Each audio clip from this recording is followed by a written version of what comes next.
So we're going to look at Microsoft Teams and how it can help you stay organized.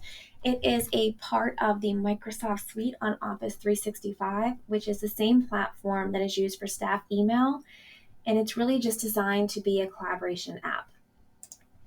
So looking at some of the benefits of Microsoft Teams, again, it's all based around that collaboration piece, helping professors collaborate with students, with coworkers, colleagues.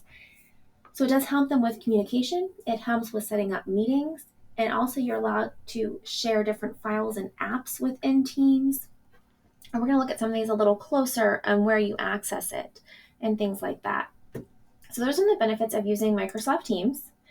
And in addition to the ones that are already in there, you can also add apps onto Microsoft Teams that can be used to help with that collaboration piece. There are several that you can search or that it will pop up when you click on apps.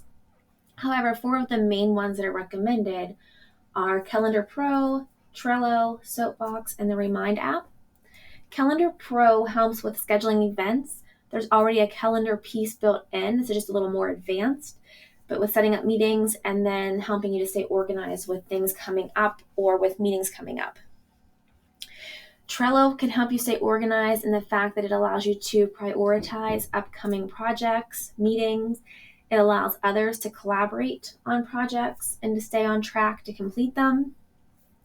Soapbox will help to organize meetings in the fact that you can add an agenda to your meeting to help keep focused as you're going through, staying on track. Also helps the attendees to kind of know where that meeting is headed and the different things they'll be talking about, making it a little more meaningful for them. And then finally, the Remind app. You might be familiar with this one because there is a Remind app that you can get on your phone. You can also add this app on to Microsoft Teams.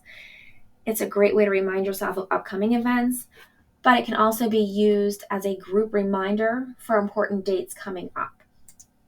So we're actually going to go to Microsoft, to Office 365, and look at Teams within the suite and what's available.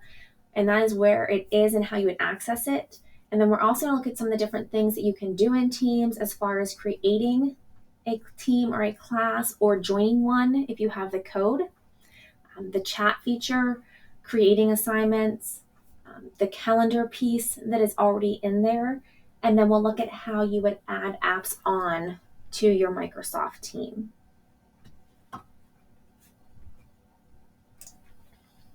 So when you come to Office 365 and you log in, you'll see you have all of these options on the left-hand side. And right here is your icon for team. So if you click on that, it will bring you into Microsoft Teams. And here, the first thing that'll pop up is your opportunity to join or create a team. If someone else invites you to a team, you would enter that code here. If you create a team and you don't add students to it as you're creating it, you could share with them the code and then they would go in here and they would join your team. So to create a team, you simply click on the button, Create Team, and then you can decide what kind of team you want to create. Are you creating one for your class? Do you have a PLC with coworkers? Is this more of a staff meeting? And then, of course, you can set up a variety of other groups as well in there. If I click on a class, it's going to ask me to give it a name. We'll call it sample class. A description, again, would just be example. You could put more detail in there. Click on next. And then you have the option of adding students, or you can skip this and they can add or join with that code, or you can add teachers or co-teachers to that class as well. Once it creates it for you, here's my sample class. I can upload class materials that I already have created. I can set up a class notebook, and I can start a new conversation. These are all active buttons that I could click on. Over here, I can also click for the class notebook, and then I can set that up. Once I click on it, I can decide if I'm doing a blank one or if I want to pull in something I already have created. So that's another nice feature with Teams, as you can pull in things. It doesn't have to all be brand new things or recreating things you already have. I can do the same thing with assignments. Again, these buttons disappear quickly because I have no students in my class. I have no assignments created yet. However, you always have that option to create them. And right here, you can see the message where it's still setting up my class. So it might take a few minutes for it to pop up. But again, I'll get a button down here because I have no class saying that I can create that. Same thing with grades. I have no students, so there's nothing to put in my grade book. However, if I had students, that quick little graph you saw pop up would be pre-filled in with the students or the people that are in that class. And then again, I can get insights from students in my class. I can ask them for questions. They can give responses. And then if I click back on this assignments, you can see now where my class is registered in there, and I can create an assignment. I can create a quiz. I can create a new assignment. Or again, I have that option of existing assignments being imported into Microsoft Teams. So that's all of that class part of Teams. If I go back, see I only have the one here. I can always go in and hide it. I can do different things, and I can delete that team as well. I have nothing in there, so I'll delete all of that. So that is deleting my teams. And again, I have that option. Now, once I create one, it's going to look different whenever I come back in here. Just do the same things real quick again. And it's creating that team for me. Now it's going to look different whenever I first come in. So if I go back to Teams, you can see I don't have the option here anymore to create a new one or join one. I now have to come up here. I click on that, then it gives me those options again. Another nice feature with Microsoft Teams is I can do a chat feature. I can do private chat and calling, again, by clicking on this. I have options I can set things up, and it'll take me through that on how to get to those different chats. Again, I have no students added into my Microsoft Teams, so I would not have a group to pick for chatting. When looking at the assignments, again, that was just through Teams, but you can also do it from here. And I have the option to create. So then it's not for a specific class, it's just a general assignment. I would then assign it to different classes or to a class. The last feature we're going to look at that's already in here is the calendar. It works much like other calendars you might have that are digital. I can click on a different time frame of the week. I can add information.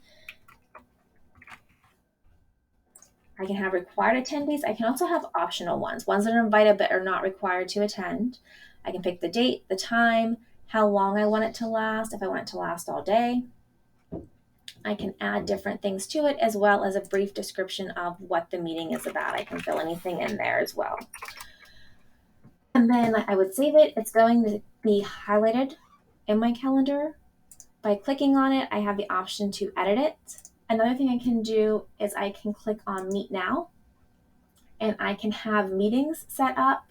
I can schedule a new meeting to add to calendars so that students in my class, colleagues can see whenever meetings are coming up. Or if you're planning to meet with your students on different advisor meetings, then they can go in and they can sign up for a time frame in here, and that's when their meeting would be. So it helps with that collaboration piece. And then finally, last we're going to look at in Microsoft Teams is adding on apps. If you click on the three dots right here, you're going to see where it gives you recent apps that you can pick on that are already part of it, but you can also search. So one of the different apps we talked about adding on was the Remind app. So if I type in Remind, you're going to see reminders from Microsoft Teams. I click on that. I want to add it. It adds it to my sidebar right here. I can see the Remind app. I can do the same thing for Soapbox. It comes up. I can click on it. I can add that. And again, it's going to add it to the left-hand side of my screen. Now it took the place of Remind, but if I click on the three dots, then I can see it in here as well. There's Remind is still there. So as I add new apps, they're going to only hold so many on the side, but they will stay in my frequent apps or my recent apps whenever I'm on there. And again, you can see there's a ton of different apps that you can go through and you can pull into your Microsoft Teams to use to help organize and collaborate with, again, both students and with colleagues that you are working with as well. Those, again, are just some of the ways that Microsoft Teams can benefit you in helping you stay organized. And as I stated earlier, it is part of Office 365, which is already being utilized for staff email.